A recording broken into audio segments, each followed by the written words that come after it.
So let's talk about looking at word problems with our linear functions. So we have the life expectancy for males in the United States from the year 1910 until 2000 can be modeled by the function L of x equals 0.27x plus 48.3, where L is the life expectancy and then x is the number of years since 1900. I'm just going to highlight that so that I know that's what we have. So this would be 1910, this would be 1925, and 1940, 1955, 1970, 1985, and 2000.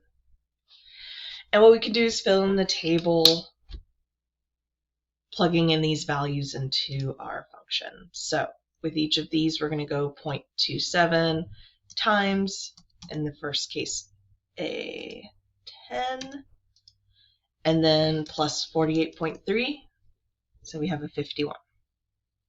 Then we're just going to change that to 25 for 55.05, and then a 40.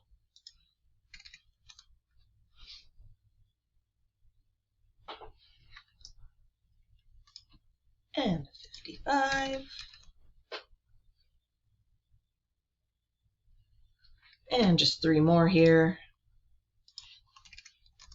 And you could make the table in the graphing function in Desmos as well. Either way is good. That one's kind of nice because it fills in all at once.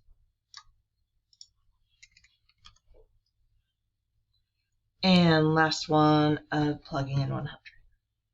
And that will get us our table for the years that we're looking at. Okay, so find and interpret the vertical intercept of the function. So vertical intercept, or x-intercept is what we can call it too. So this is where y equals 0. So what we're looking for here, nope, it's where x equals 0, sorry.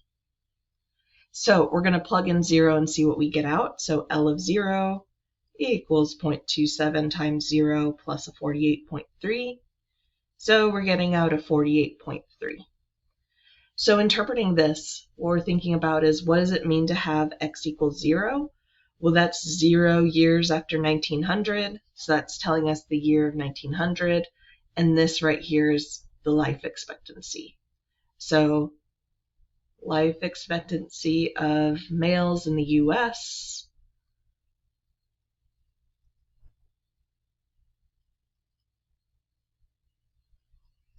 in 1900 was 48.3 years. Okay. Finding and interpreting the slope. So we have this slope of 0.27. And what I could say is that life expectancy is increasing because the slope is positive. So life expectancy is going up 0.27 years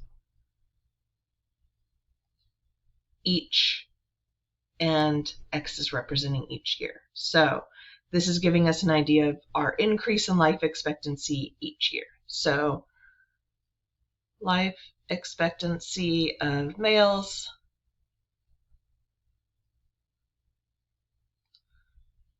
in the US is increasing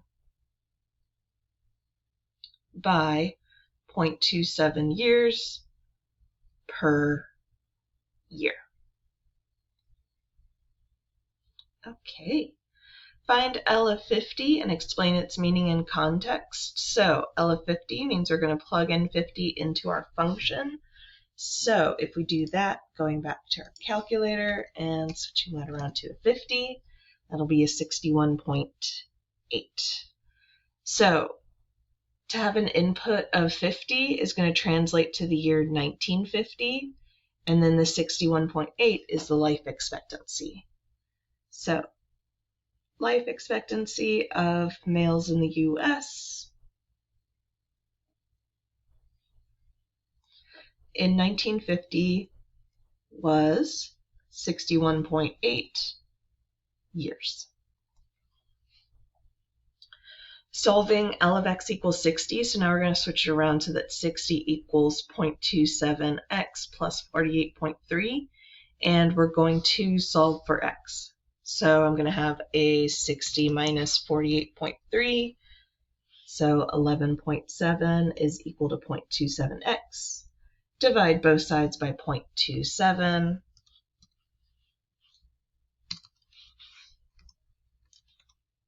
For 4.33. Just want to double check my work there. 60 minus 48.3, then divided by, yep, I felt like that was off. There we go, 43.33. So 60 is the life expectancy, and this 43.33, our value for x, is where we add it to 1900. So what we could say is like 1943 to 1944. Between there, there's a life expectancy of 60. So life expectancy of males in the US was 60 years in 1943 to 1944. Or actually, that would be kind of in the middle of the year, so we could say in 1943. Rather, because that's during that year that it would have occurred. Okay, let's talk about some of our advanced functions. So L of x plus 50, so this is where we have a transformation occurring, and what we're doing is we're taking our original inputs for x and we're adding 50 to each of them. So finding this, well, let's start with the algebra piece. L of x plus 50 is going to equal 0.27 times x plus 48.3, but now instead of just x, we're going to look at x plus 50. So distributing the 0.27 through, 0.27x plus 0.27 times 50, which is a 13.5, plus 48.3. So this is going to simplify to a 0.27x plus, I'm going to go ahead and use a calculator for that one, 13.5 plus 48.3, so 61.8. So we get this function out. And we have this linear function, and what we're seeing is our slope hasn't changed, so the rate of change stays the same. But what has changed is our y-intercept. So what we did here is where x was representing the number of years since 1900, we added 50 years to that. So now our starting point is 1950. So what this does is L of x plus 50, that function finds the, let's say it finds the life expectancy of males in the US.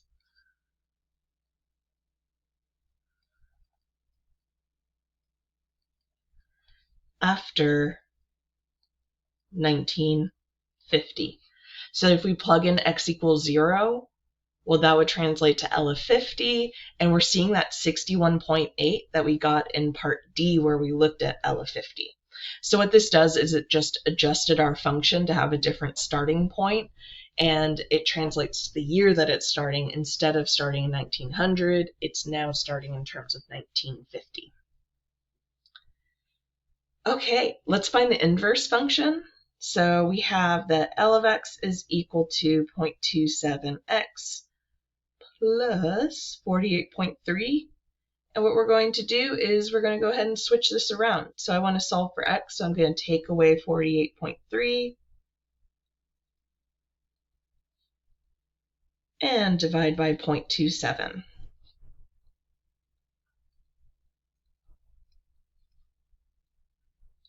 So our inverse function is going to be taking our input of x minus 48.3 divided by 0.27. And now how this function works is our input is now life expectancy, and our output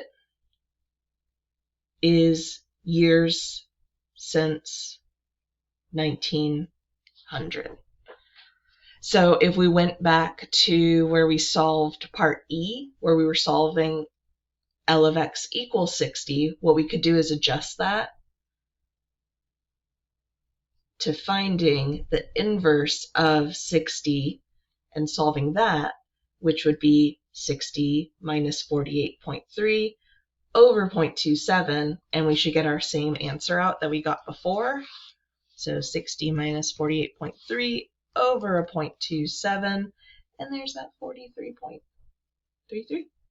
So we're getting our year out where our input was the life expectancy. So our inverse function would just switch around how our function works in terms of inputs and outputs.